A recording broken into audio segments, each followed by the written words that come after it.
Bring us your baffling. Bring us your audacious. We want your sticky notes, sketchbooks, and scribbles. Let's pin them to the wall, kick them around. Kick them around, see what happens. Because we're in the how do I get this startup off the ground business. The taking your business, global business. We're in the problem-solving business. 400,000 people. Ready to help you solve problems while they're still called opportunities. From figuring it out to getting it done. We're here to help.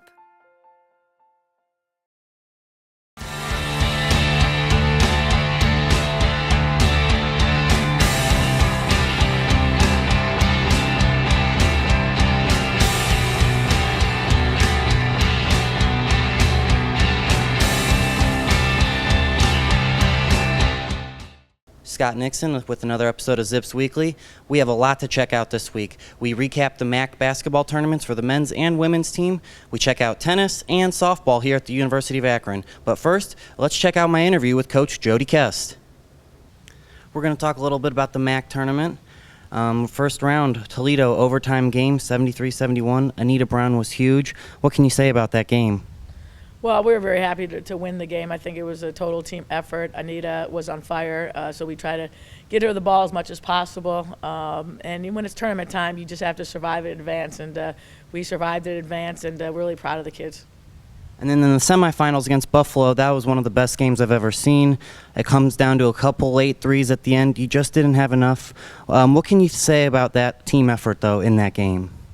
Well, the team effort was solid. We just got tired. I think I played, too many kids, too many minutes, and that's on me. And I think when we needed stops, I think they just gave everything they had, and they had nothing left in the tank. And so, that's on me. But really proud of the kids and the season that we had, and getting to the semifinals is outstanding. And ultimately, our goal was to win the MAC championship. So all the kids and coaches were very disappointed, in that locker room because we felt like we were so close. But, you got to give Buffalo credit. Those kids got some rebounds when they needed it. Some of the kids off the bench, stepped up. And sometimes you just have to give credit to the other team. But on the bright side, you did make the WNIT tournament, and the Zips are going to be able to host their first ever postseason game here at the Jar. Can you talk about the significance of that? Yeah, how awesome. When you see all the teams that made it to the WNIT, we feel like we're very privileged, but also feel like the kids have earned it through the schedule that we played and then the teams that we played and the teams that we beat.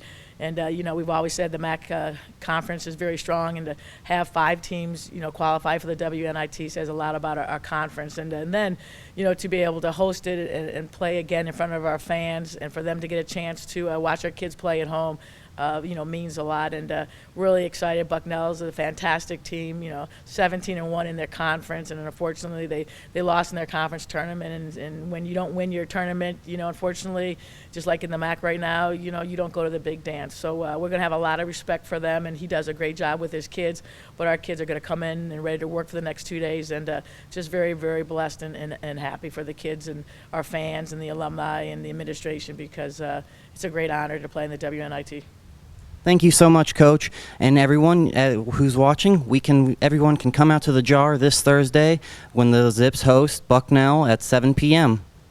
Now we're going to take it over to men's basketball, and we'll see how they did in the MAC tournament. Zips taking on Eastern Michigan in the quarterfinals of the MAC tournament. Isaiah Johnson down low, gets the quick 2. Then Antono Jackson passes it to Noah Robotham, who hits it high off the glass, 4-3. The Zips were down as many as 14 points in the second half, but they were able to come back with some clutch threes. Josh Williams hits one there. Noah Robotham plays great defense, and here Reggie McAdams hits a 3.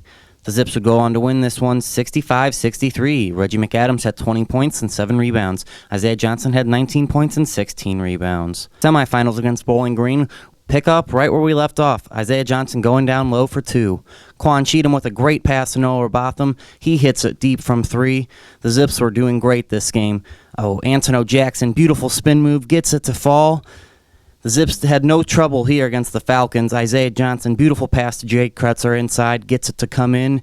And then Antono Jackson blows by the Falcons' defense. Zips win this one 80-66. Isaiah Johnson had 23 points and 6 rebounds. Zips taking on the Bulls in the finals. Reggie McAdams, he hits a 3. He's been doing that all tournament. Then Isaiah Johnson showing off his passing. He finds Josh Williams. He makes a move on the guy and gets the jumper to fall. The Zips, though, would find themselves down, but Isaiah Johnson finds Quan Cheatham down low. Then Antono Jackson hits a couple of clutch threes. Boom. Boom. But it was not enough. The Zips would end up losing to the Bulls on a last-second three. They fall 64-61. Isaiah Johnson had 12 points and 6 rebounds. Antono Jackson, 14 points, 3 rebounds. Tennis was riding a 3-game losing streak, but hosted the University of Detroit. Let's see how they did. The Zips dropped doubles 2-1, but in singles, they stepped up when it mattered most. Sophia Geyer was in the 1 spot today, and she defeated her opponent 6-1, 7-5. Ariadna Blanova defeated her opponent 6-3, 6-0, and Martina Zerbola defeated her opponent 7-5, 6-2. The Zips improved to 10-4 overall on the season. Now let's check out how the softball team did as they went down south for their last road trip of the season. Akron's first game is against Canisius, and they win this one 5-1. Aaron Seiler gets the win, going 7 innings, striking out 7. Carly Childress is 1 for 3 with a triple and 3 RBIs. The next game, the Zips play against George Washington, and they win again, breaking 500 for the first time all season. Kelly Highsong gets her second victory of the season. Carly Childress was 2 for 3 with a double, and Gabrielle Fredericks was 1 for 2 with the sacrifice fly. The next day, they played against Gardner Webb. This was the second time they faced off this season. Aaron Seiler gets the W, going 6 innings, striking out 4. Carly Childress was 2 for 3 with 2 RBIs, and Anna Tarpley was 1 for 2 with 2 RBIs. The Zips are riding this win streak all the way to the last day where they host Canisius again, and Aaron Seiler gets the victory, going 6 innings, striking out 5. Savannah Fruin was 2 for 3 with 3 stolen bases, and the Zips improved to 13-10 on the season. This week, Student Athlete of the Week, presented by the University of Akron, is Clayton Murphy. Clayton became the Zips' 7th individual NCAA champion, capturing the 800-meter title. Scott Nixon, that was another episode of Zips Weekly. Next week, we will not have another episode because it is spring break, so check back for us the following week.